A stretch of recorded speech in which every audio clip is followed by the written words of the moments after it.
It's been a while since I've done a review on this series. It was recommended to me by a very known subscriber of mine, Kinmano, and I have enjoyed it. I have read the series that came before this. But I imagine a lot of people have seen it. Akame got killed. This is Hinowa got crushed. It does actually have Akame in it, but she's more of a, I want to say, not maybe like a mentor, but kind of the more powerful kind of experienced character. You know what I mean. Like obvious example. You got Fairy Tail, you got Gildarts, you got Black Clover, you got Yami. Just one of those characters, the older, more kind of badass, powerful guy. Not in this series being a Kame, which is obviously interesting because we got a whole series before we got into this one, and she's carried over into this. But it's gonna be a little rough because some of the characters I'm gonna have some trouble with names just because it's been a bit. But these are two pretty heavy setup chapters, and everything kind of going on right now is all prepping up for this really big battle. And at the end of chapter 29, they even mention how this battle was gonna like be etched into history as like a really big event. Like it's not just gonna be, oh yeah, some talk about. This is a really big this is like a really big story turning one. So there's probably going to be some unfortunate deaths. As long as my boy Isame doesn't die, I will be fine. He's honestly the only character right now that like I don't want to say that I would be bummed. There's definitely some characters that I would be unfortunately I wouldn't take too well if they died. Obviously, like you got Tobar. Though the one that I'd say is not going to die, you got Hinowa. She's the main character right now.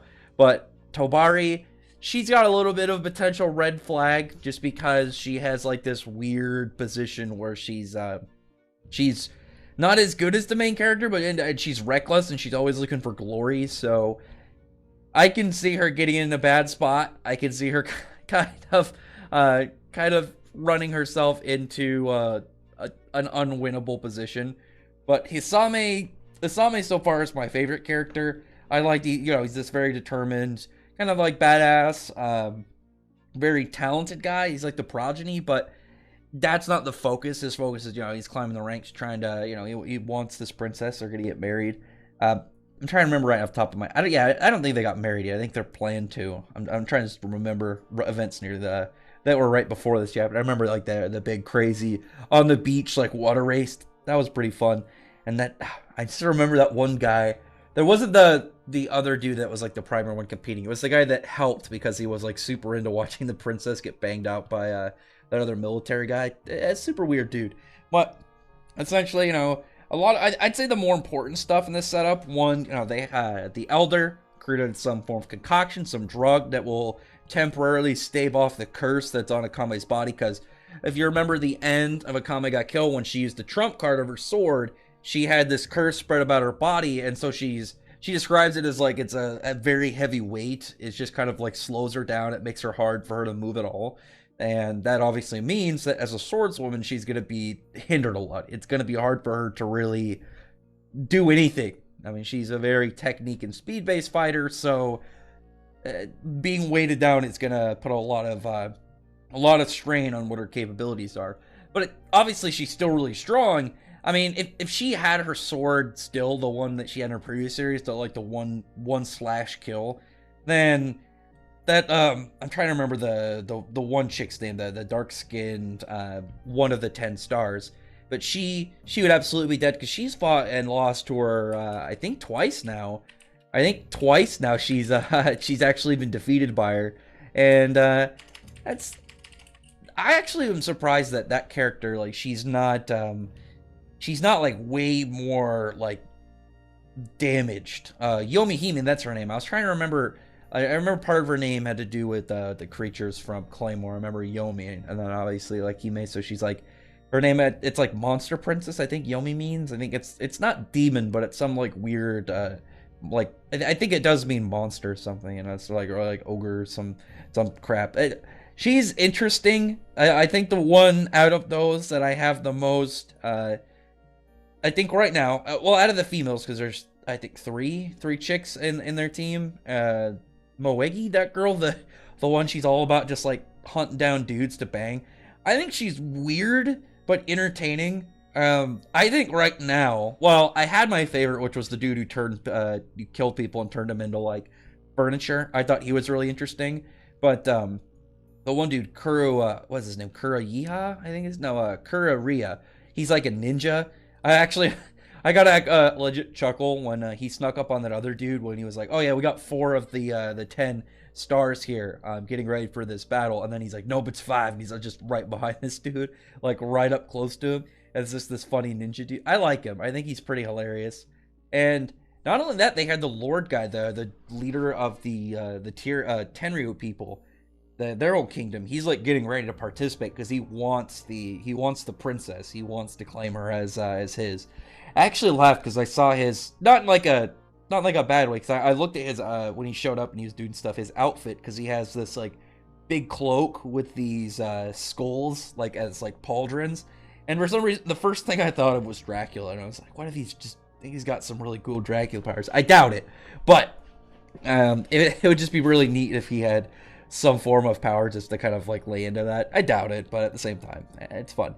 Anyway, so these 2 chapters, like I said, they were mostly setup. A lot of it was just getting stuff prepped up for this big up and coming battle that's going to be taking place, and I don't know who's gonna live. Hisame, unfortunately, if this was a different series, I wouldn't have to worry too much about him. But I know this author from reading Akame ga Kill, and I know that he likes to kill off characters. And it's not as much. It's not as much as like when you have some mangaka where they'll kill off characters out of nowhere, but it'll be for like a reason. This dude likes to kill off people for fun. He'll just kill a dude off just to kill him off. And as much as like it's painful, but at the same time, it's like it adds a little bit of realism in the series, and not from like the fact that, you know, obviously these are not, they got like some of these characters got superpowers and whatnot, pretty much, you know, pretty like enchanted weapons. But in that idea that not every character is going to get some really cool death, not every character is going to get some big out where they have like a heroic moment. Some of them might just get completely screwed over. And if you've read through Akame ga Kill, that happened to a lot of the characters. A lot of them ended up getting like a really bad deal, and that just happens. That just happens a lot of time, and that's what I'm worried about. Like, the only character I can really see at least living to the end and maybe dying near the end is Hinowa. I don't know. Maybe I think she's gonna live to the end, just because a little bit of the premise of, you know, she wants to make her mother's name a legend. But it's rough because out of the ones that I like, 2 of them are the most prominent like death flags. That being Tobari and Hisame, because I think Hisame is badass. I like his reasoning, his whole plot, and Tobari's just a really likable, fun character. So. The next couple chapters are probably going to be a lot more intense, and I'm going to try. I got to remember to keep up with them. I mentioned before, monthlies for me are always rough for me to keep up with, just because I forget with how many things like I usually go with on my schedule. As long as I just keep in mind, this is at the end of the month, and then like Attack on Titan is at the start of the month, I should be good, but I got to keep my fingers crossed. Luckily, I got people that will remind me, my nice subscribers that will, you know, give me a little grilling when I forget to do stuff. I actually have been a couple times. I've been reminded to do like volume comparison covers videos, which I'm very happy about because I do like those ones. But sometimes, you know, I can lose track. But anyway, yeah, this next couple chapters is going to be pretty intense because these two chapters, like, you can sum them up pretty quickly, but at the same time, it's because they're set up.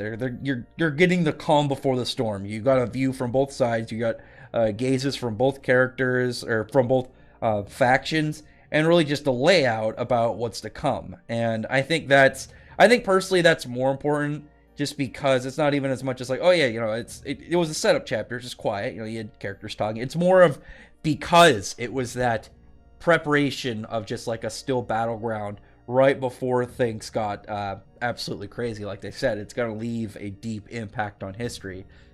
Well, one person I can see dying is the king. I can see the king guy dying for the main faction. I can see him going out, and maybe Isame, when he marries the princess, maybe will get to become king. Hopefully, maybe he'll live. Who knows? Anyway, Comment below. Tell me your thoughts about this. If you've checked the series out already, or maybe you're still looking, you're still thinking about it if you've read or watched Akame ga Kill. It's a direct continuation after the end of Akame ga Kill when Akame goes out to do her own thing. So if you enjoyed that, then check this series out. I mean, I think the easiest way, just if you like some quality waifus, you definitely make some good girls. But unfortunately, he also likes to kill them off. Anyway, other than that, comment below, thumbs up the video from the like button and the subscribe button, and check out my other videos. But other than that, I appreciate everybody's already subscribed, and I thank you all for listening. Bye.